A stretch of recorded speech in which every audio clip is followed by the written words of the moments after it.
I used to be a shy person, Used to but be a then person.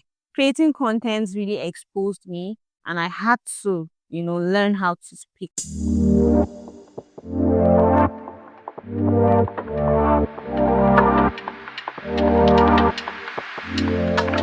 Today's conversation is one I've been looking forward to. I'm sitting with someone who somehow manages two energetic boys, a fast growing online community, and a content schedule. The one and only Miriam Dido, a Facebook powerhouse, YouTube storyteller, and the woman who keeps surprising us with how far she's taking her craft. Honestly, anybody that can raise two boys under eight and still create content consistently deserves a national award. You're welcome, Miriam Bido. Thank you very much.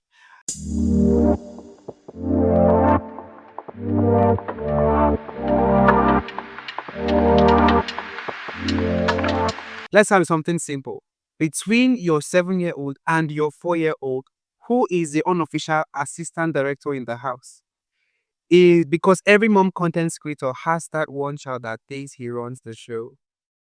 So who is it? Is it the youngest or the biggest? The biggest, I think, is a 7-year-old. Yeah, he feels like the man of the house. Do you understand? He feels like he can tell me what to do.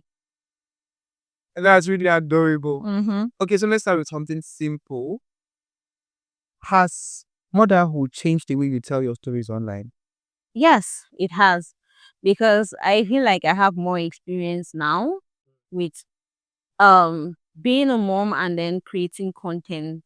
So it has changed the way sometimes I create my content and sometimes the way I think.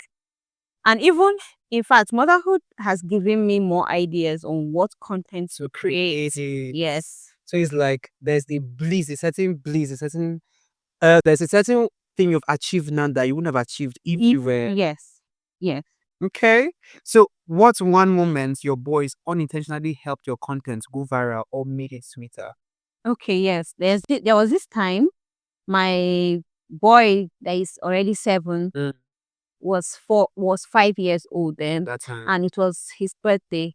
So I asked for his birthday wishes before he cut his cake, and he said some things that really made people, loved him, and that video really went far.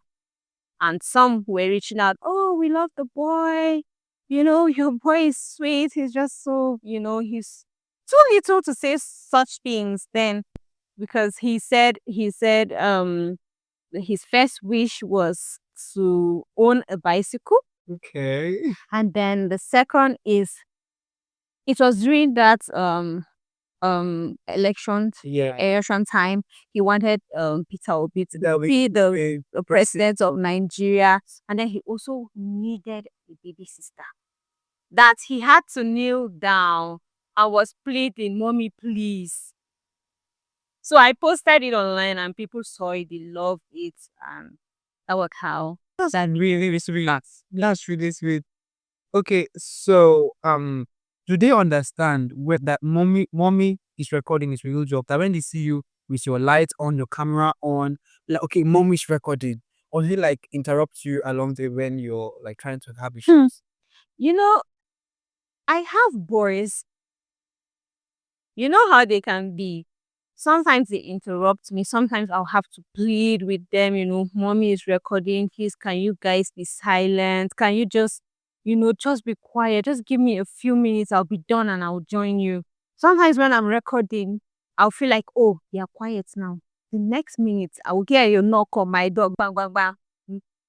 I want to tell you something. So that is how my content keeps breaking, and I have to wait until I make them sleep sometimes to be able to create.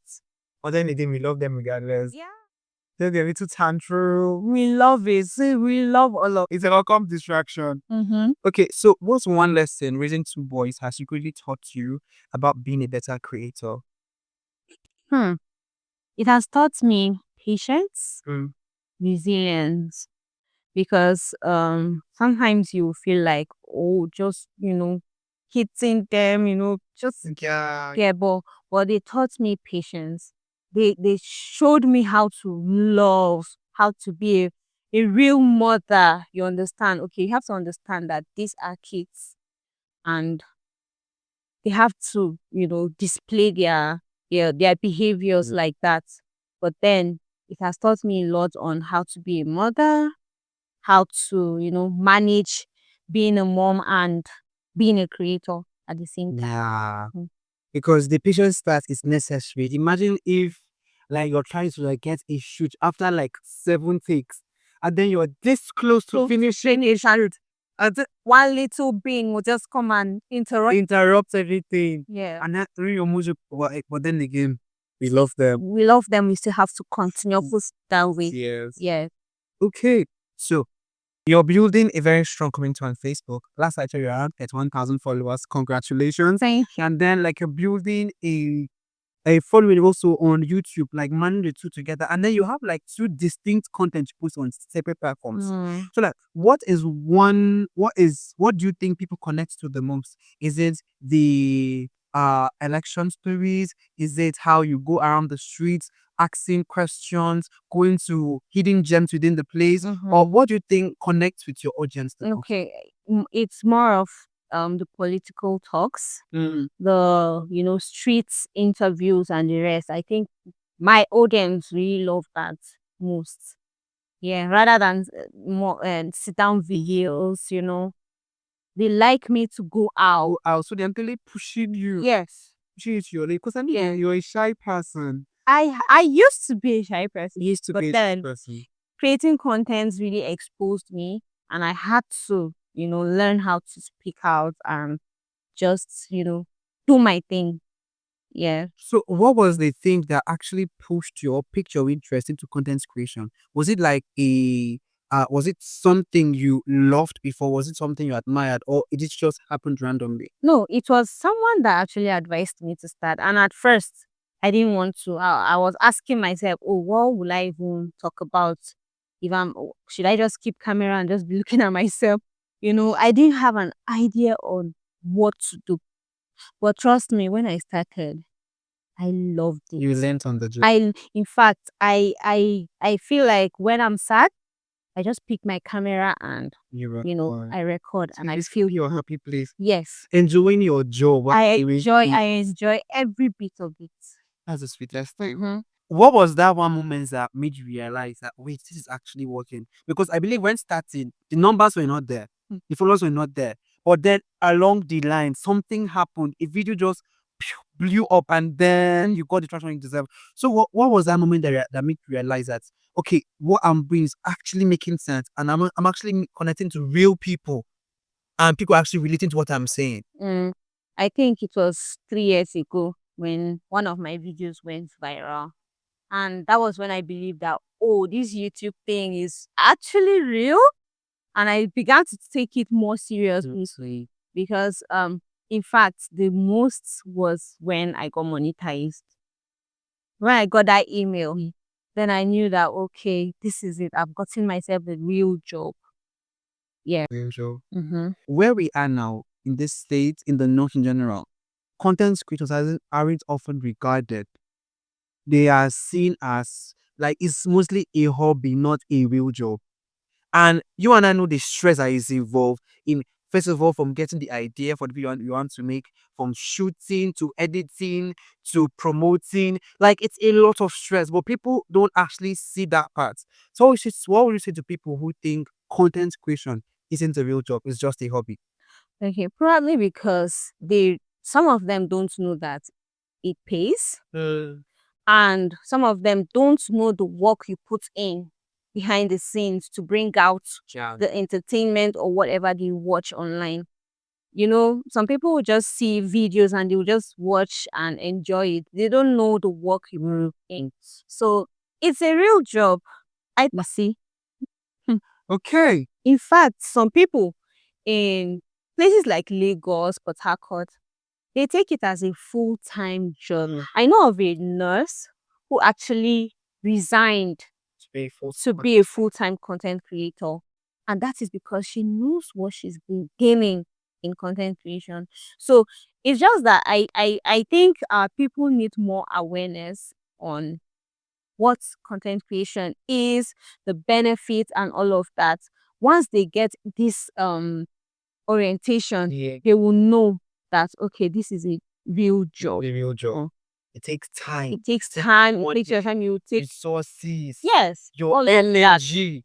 all of that. Because staying up late just to edit a To video, edit a a video, 10 minutes video for that. it takes you about 30 to 40 minutes to edit it. Have you ever filmed something and just thinking it's just a normal content and then boom, it took off?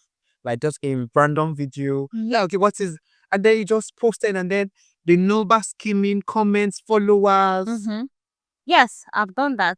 I was passing. Last time I was passing within Plateau State and I saw a whole, a large number of people at a site. And I decided to drop. I went there and I saw that they were mining. I'm just using this particular one. As an example. Yes. They were mining and I just recorded, casually. I was just doing my thing, asking them questions, how they do it, the processes and all of that.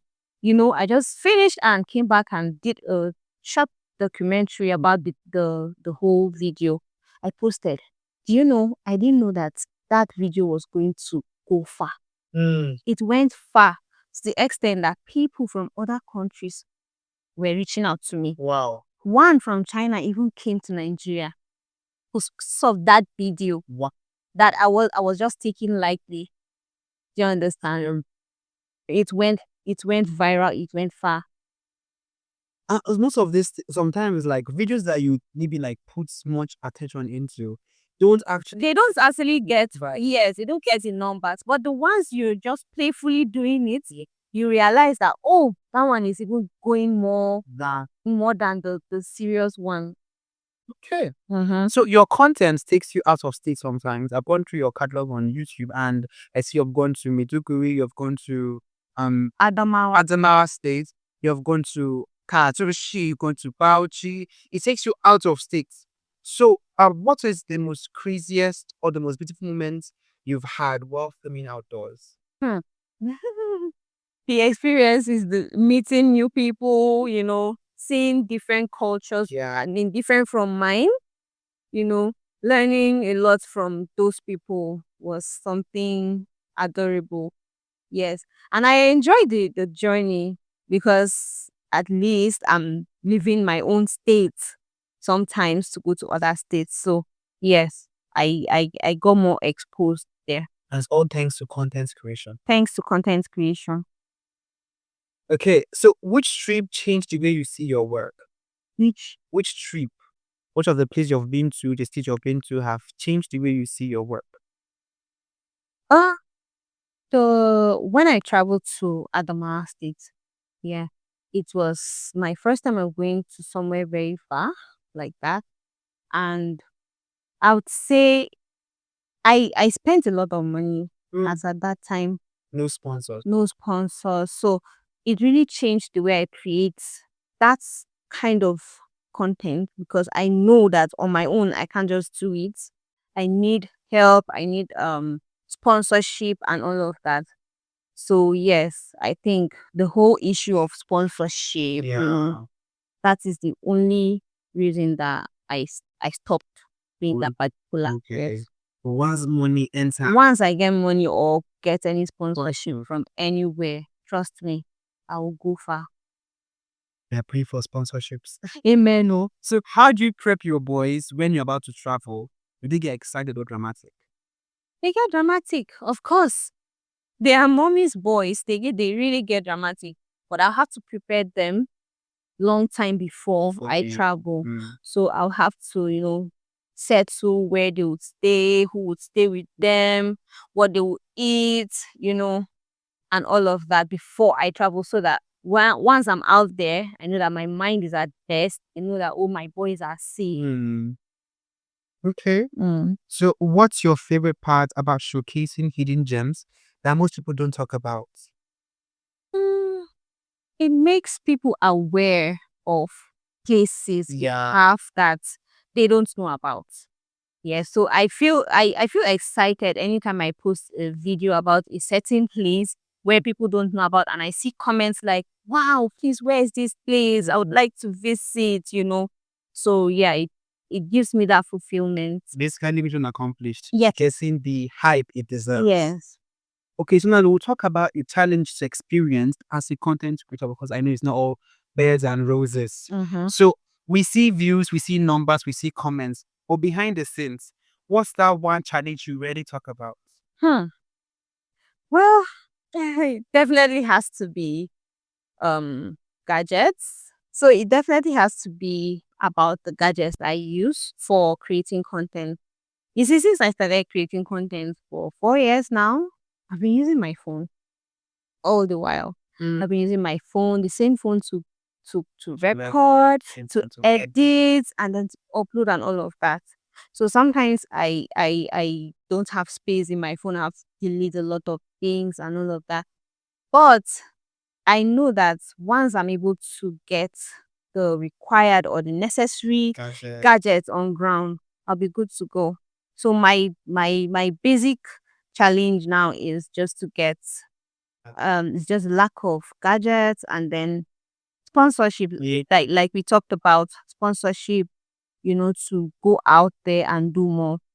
Also, the bottom line is you not allow the lack of these gadgets slow down your content creator journey. But most people be like, okay, I want to be a content creator, but I'll need to have Let's start. I need to have a tripod, have this, and no. I also was in that shoes before. So you don't do that, because the thing is, if you want to stay or wait till you get all of those things, you just keep procrastinating, and at the end of the day, you will not do anything. Yeah. Do you understand? So me, I started with just my phone. I didn't even have a tripod. So if I'm sitting down to make a video, I'll just use some books to support my phone, and I sit and I do my video. Nobody will know. Audio. Do you understand? So I did not wait till I have all of those things. What do I even have? Just a tripod and lights. Yeah. Uh-huh. Okay, so have you ever considered one time quitting or slowing down? Like, what has pulled you back? Because I know there are times whereby you just get discouraged sometimes, Mm-hmm. and then be like, okay, I just feel like let me just quit. Let me just end this. Let me find something else to do. So, like, what was that moment that made you feel that way? Yes, at some point I went on a break because I wasn't getting the motivation. And what's the motivation? The number of views I used to get just dropped at once, and I was discouraged because yes, the views is what brings in the money. So once my views went down, I just relaxed also. I think that was where I made the biggest mistake. I should have just continued and keep pushing. I know that new people will still come and view my videos. But then I just relaxed and went back. Just face my family and life generally. Yeah. Mm. What skill have you learned quickly when you started growing? Because I know when you started content creating, you're not really like a pro video editor. You're not really like a paid videographer. But then again, along the line, you had to, Mm-hmm. right? Yeah, my editing skills upgraded, my voiceovers upgraded, and what else? I think I my confidence also grew. Yes. Sure, no more shyness. No more shyness. If you could tell something to your 2019 self back then, Back then, before you started the whole content creating journey, what would that be? I would never be here by now. Because I never saw myself doing this. I never thought of it if not for the advice or idea someone gave. Yes. Well, thank God you started. Mm. And thank God the numbers are coming in. Yeah. Even they might be slow, Mhm. but then again, you'll keep pushing. Yeah. Okay, so we got some questions online from moms like you who intend to be content creators. And one asked, how do I balance content creation with kids without feeling guilty? Hmm. So you see, first of all, being a mom, it's not an easy thing.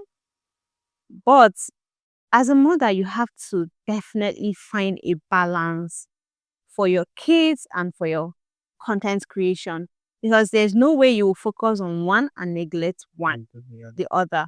So you have to put in the balance so that once you're creating, your children will not come and say, "Oh, mommy, we're not having your time anymore and all of that.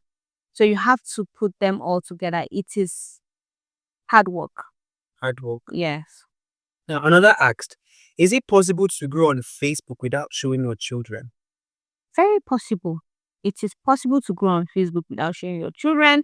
In fact, even if you don't want to show yourself, you'll still grow because there are faceless videos, contents.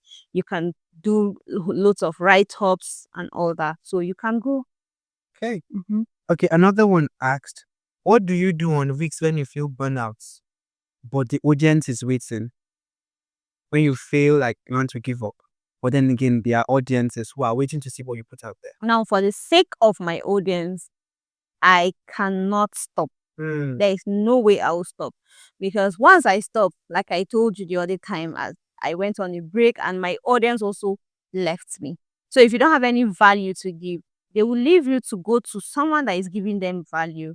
So if you don't want to, lose your audience, Yeah. you have to keep on pushing no matter what. How do you, there are moments when you don't get the support sometimes you need. Like you feel like you're the only one carrying this on your shoulder. But then again, you want to stay creative, you want to like have ideas, but your surroundings, the people around you are not really helping matters. So what do you do in with situations like that? Okay, in situations like that, for me personally, what I do is sometimes I go to YouTube and I search for ideas. So other people will give me the ideas on what to do when I'm in that kind of situation. Okay. Yeah, either on YouTube or um Google. We have Google. Yeah. Google is your friend, right? So Sure. ask Google anything. Google will answer you. Okay. The last question is, as a northern creator, how do you stand out without forcing strength? Without forcing trends? What makes me stand out is originality. See, if you're creating original content, people will love you for that. People would look forward to watching you.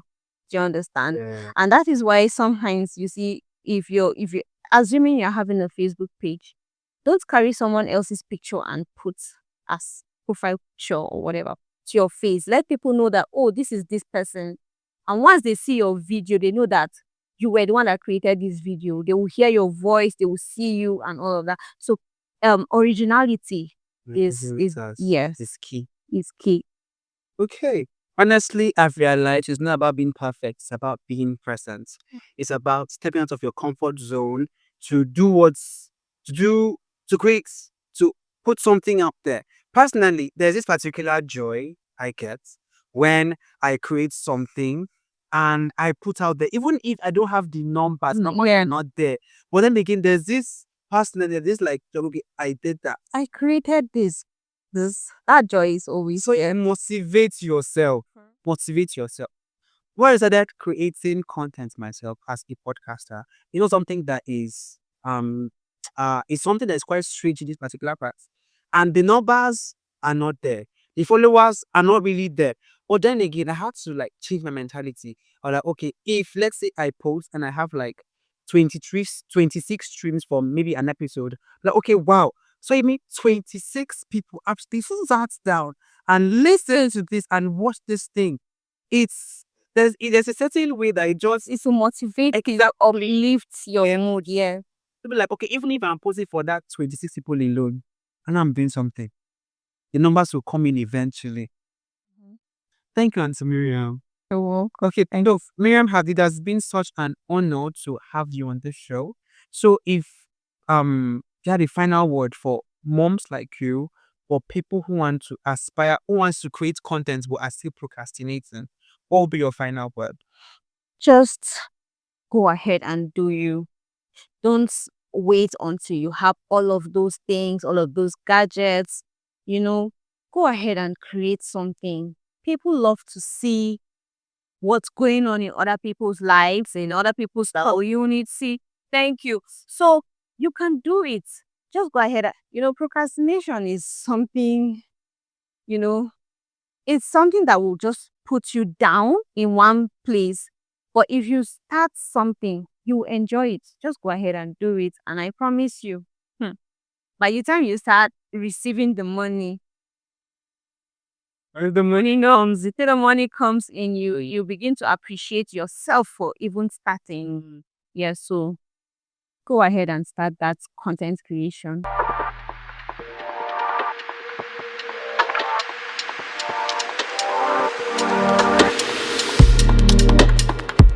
All right, that's a wrap on today's episode with Miriam Dido. I love how honest she was about the grind, the burnout, the small wins, and the pressure that comes with creating something for an audience that moves fast and forgets even faster. If there's one thing to take away from her story, is that showing up isn't easy, but it's worth it when you're building something real. Miriam, thank you so much for being open, for being funny, and being so real about what this journey looks like behind the scenes. And to everyone listening, I hope you're walking away with something, a little courage to try, to fail, to try again, and to keep on building. Thank you so much for sticking around to the end of the episode. I love you guys as a realist. This episode was produced and mastered by Elusive Media, and the sound was mixed by Ohenazol.